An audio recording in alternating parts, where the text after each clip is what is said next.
विज्ञान कल्पना के प्रति मोनू का जुनून उसे मुसीबत में डाल देता है। जब फोन बजा तो मोनू और रेनू दोनों उसे अटेंड करने के लिए दौड़े, लेकिन रेनू पहले पहुंच गई। नमस्ते पिताजी, क्या आप टोक्यो पहुंच गए? हाँ, मैं माँ को बताऊंगी। उसने अपने पिता से बात की जो काम के सिलसिले में जापान जा रहे थे। मुझे उससे बात करनी है। मुझे फोन दो। मोनू ने रेनू से फोन छीनने की कोशिश की। यह लो, छोटे बच्चे, रेनू ने चिढ़कर कहा। नमस्ते पापा, कृपया मेरे लिए ढेर सारी साइंस फिक्शन कॉमिक्स और नया एलियन वॉर्स वीडियो गेम भी खरीदे, मोनू ने कहा। फिर उसने संतुष्ट मुस्कान के साथ फोन रख दिया। रेनू ने भौहें सिकोड़ ली। पिताजी काम के सिलसिले में जापान गए हैं, तुम्हारी साइंस फिक्शन शॉपिंग के लिए नहीं, उसने मोनू से कहा। चिंता मत करो, मैंने पिताजी से तुम्हारे लिए एक गुड़िया खरीदने के लिए कहा है, मोनू ने आंख मारकर जवाब दिया और अपने कमरे में भाग गया। रेनू चिल्लाते हुए उसके पीछे दौड़ी। तुम्हारी हिम्मत कैसे हुई? तुम्हें पता है कि मुझे गुड़िया पसंद नहीं है। यह 11 वर्षीय मोनू और उसकी बहन रेनू, जो उससे 5 साल बड़ी थी, के बीच सामान्य मजाक था। एलियंस आ रहे हैं। उस शाम बाद में जब उनकी माँ काम से लौटीं, तो रेनू ने उन्हें अपने पिता के फोन कॉल के बारे में बताया। रेनू ने अपनी माँ से कहा, पिताजी सुरक्षित टोक्यो पहुंच गए हैं। और मोनू फिर से एक साइंस फिक्शन कॉमिक पढ़ रहा है, उसने अपने भाई की ओर इशारा करते हुए कहा, जो अपने परिवेश से बेखबर एक पत्रिका पढ़ रहा था। मोनू, तुम्हें स्कूल के काम पर भी ध्यान देना चाहिए। तुम्हें इसके साथ नियमित रहना होगा, अन्यथा तुम्हें यह कठिन लगेगा, माँ ने समझाया। माँ, ये कॉमिक्स विज्ञान पर आधारित हैं। मैं उनसे बहुत कुछ सीखता हूँ, मोनू ने उत्तर दिया।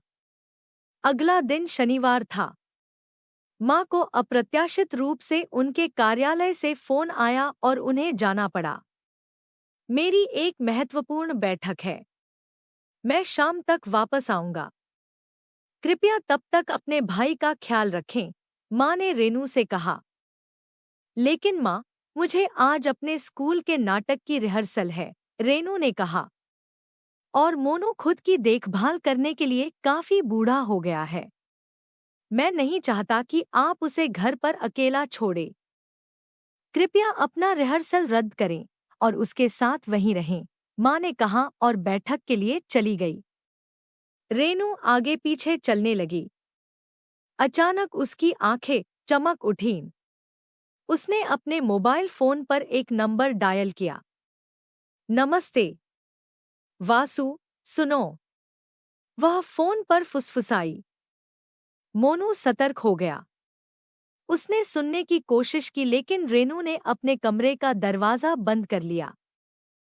कुछ देर बाद रेनू बाहर आई और मोनू से कहा, मैं अपनी रिहर्सल के लिए जा रही हूँ। आपकी देखभाल के लिए शीघ्र ही एक मित्र आपके पास आएगा। मेरे पीछे दरवाजा बंद कर दो। हम्मा, ऐसा लगता है कि मेरी दुष्ट बहन कुछ कर बैठी है, मोनू ने सोचा। वह दरवाजा बंद करना भूल गया। इस बीच अगली गली चप्पू में चोर ने एक महिला का पर्स छीन लिया था और अब एक पुलिसकर्मी उसका पीछा कर रहा था। जब वह भाग रहा था तो उसने मोनू के घर का दरवाजा खुला हुआ देखा। जब तक पुलिसकर्मी चला नहीं जाता, बेहतर होगा कि मैं वहीं छुप जाऊं, उसने मन ही मन सोचा। अरे, तुम कौन हो और यहाँ क्या कर रहे हो? चप्पू को देखकर मोनू ने पूछा। चोर आश्चर्यचकित रह गया। वह रेनू का दोस्त वासु होगा। तो ठीक है, मैं उसे दिखाऊंगा कि मैं क्या कर सकता हूँ, मोनू ने दबी हुई मुस्कुराहट के साथ सोचा। नमस्ते, तुम्हें जोक्सो ग्रह का मिस्टर एलियन होना चाहिए, उसने चप्पू से कहा। वह लड़का अजीब तरह से बात क्यों कर रहा है? चप्पू को आश्चर्य हुआ। चूंकि पुलिसकर्मी अभी भी बाहर है, इसलिए बेहतर होगा कि मैं उसके साथ खेलूं, उसने सोचा। हाँ, मैं मिस्टर एलियन हूँ, चप्पू ने कहा। मोनू ने बहुत कोशिश की कि वह न हंसे। निश्चित तुम हो, कृपया बैठ जाओ। मैं तुम्हें पीने के लिए कुछ लाऊंगा, मोनू ने कहा और रसोई में चला गया। क्या किस्मत है। ऐसा लग रहा है जैसे ये लड़का घर पर अकेला है। मैं पुलिस वाले के चले जाने तक यहीं इंतजार करूंगा और फिर इस घर से भी कुछ कीमती सामान लेकर भाग जाऊंगा, चप्पू ने अचानक खुश होते हुए फैसला किया। मोनू वापस आया और उसे ग्रीन ड्रिंक ऑफर की। चप्पू ने जैसे ही एक घूंट पिया, थूक दिया। यह क्या है? यह भयंकर है, उसने कहा। मोनू ने मासूमियत से जवाब दिया। यह आपके ग्रह के लोगों का पसंदीदा पेय है, करेले का रस।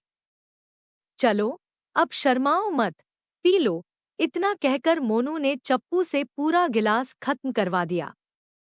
तभी मोनू ने अपनी गणित की किताब निकाली और सवाल पूछने लगा जिसका जवाब चप्पू नहीं दे पाया। मुझे लगता है कि आप अभी तक पृथ्वी के वातावरण के साथ समायोजित नहीं हुए हैं। तुम्हें व्यायाम की जरूरत है। इतना कहकर मोनू चप्पू को अपने कमरे में ले गया और उसे साफ करवाया। चूंकि पुलिसकर्मी अभी भी सड़कों पर गश्त कर रहे थे, चप्पू मोनू की इच्छा के अनुसार चला गया और कमरे की सफाई कर दी। इसके अंत तक चप्पू बहुत थक गया था। अगर मैं अब यहाँ रुकूंगा तो यह लड़का मुझसे बर्तन भी साफ कराएगा और कपड़े भी धुलवाएगा, उसने सोचा। मोनू ने उससे कहा, मुझे लगता है कि आप अब पूरी तरह से सक्रिय हैं। विज्ञान के कुछ प्रश्नों का समय हो गया है। मुझे अपनी पुस्तक लाने दीजिए, चैपी भयभीत होकर करा उठा। सौभाग्य से तभी दरवाजे की घंटी बजी और मोनू उसका जवाब देने गया। अवसर का लाभ उठाते हुए चप्पू ने कुछ घड़ियां और अन्य कीमती सामान जेब में डाल लिया और भागने के लिए एक खिड़की की तलाश करने लगा। उस समय मोनू दरवाजे पर एक लड़की से बात कर रहा था। तुम्हारा नाम वासु कैसे हो सकता है? तुम एक लड़की हो, उसने हैरान होकर कहा। लड़की ने कहा, मेरा नाम वसुधा है, संक्षेप में वासु, और आपकी बहन ने मुझसे उसके लौटने तक आपकी देखभाल करने का अनुरोध किया है। ओह! फिर मुझे आश्चर्य होता है कि वह दूसरा व्यक्ति कौन है, मोनू ने अपने कमरे की ओर भागते हुए कहा। तब तक चप्पू खिड़की से कूदकर सड़क पर भाग रहा था। अरे मिस्टर एलियन, कृपया प्रतीक्षा करें। मुझे खेद है। कृपया वापस आ जाओ। मोनू उसके पीछे दौड़ा। चप्पू ने मोनू को देखा तो वह और तेजी से भागने लगा। चप्पू ने सड़क के अंत में पुलिसकर्मी को देखा और उसकी ओर दौड़ा। सर, कृपया मुझे इस लड़के से बचा लीजिए। कृपया मुझे गिरफ्तार कर अपने साथ ले जाएं। चप्पू ने पुलिसवाले से विनती की। मोनू जोर-जोर से हांफता हुआ उनके पास पहुंचा। तुम उसे हथकड़ी क्यों लगा रहे हो? मोनू ने पुलिसवाले से पूछा।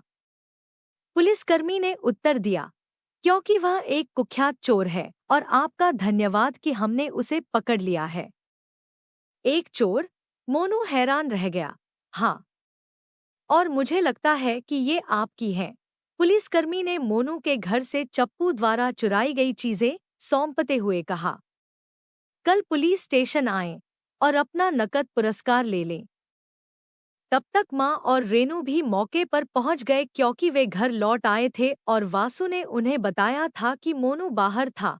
क्या मैंने तुमसे नहीं कहा था कि उसे अकेला मत छोड़ो? माँ ने रेनू को डांटा। एक चोर ने हमारे घर में घुसने की कोशिश की। अगर पुलिसकर्मी समय पर नहीं पहुंचते तो क्या होता?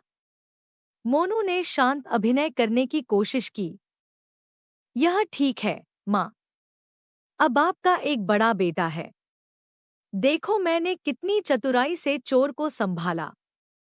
जब माँ पुलिसकर्मी से बात कर रही थी, रेनू ने उसे अकेले में खींच लिया और कहा, वासु ने मुझे बताया कि तुम। रुको, मिस्टर एलियन, चिल्लाते हुए उस आदमी का पीछा कर रहे थे। क्या मैं माँ को बताऊं? क्योंकि मुझे लगता है कि मुझे स्पष्ट अंदाजा है कि वास्तव में क्या हुआ था। मोनू का चेहरा सफेद पड़ गया। कृपया माँ को कुछ मत बताना। मैं अपनी पुरस्कार राशि आपके साथ साझा करूंगा, मोनू ने विनती की। और आपको मुझसे वादा करना होगा कि आप विज्ञान कल्पना के प्रति जुनूनी होना बंद कर देंगे। बस किताबें पढ़ें और आनंद लें, उनकी लत मत लगाओ, रेनू ने उसे सलाह दी। ओह, उसके बारे में चिंता मत करो। साइंस फिक्शन खत्म हो गया है। मैं अब मोनू जासूस हूँ। अब से मैं केवल जासूसी किताबें ही पढ़ूंगा, मोनू ने कहा। रेनू ने आंखें घुमाकर कहा, यह लड़का असंभव है। धन्यवाद। कृपया अधिक प्रेरणादायक, शैक्षिक और नैतिक कहानियों के लिए हमारे चैनल को सब्सक्राइब करें।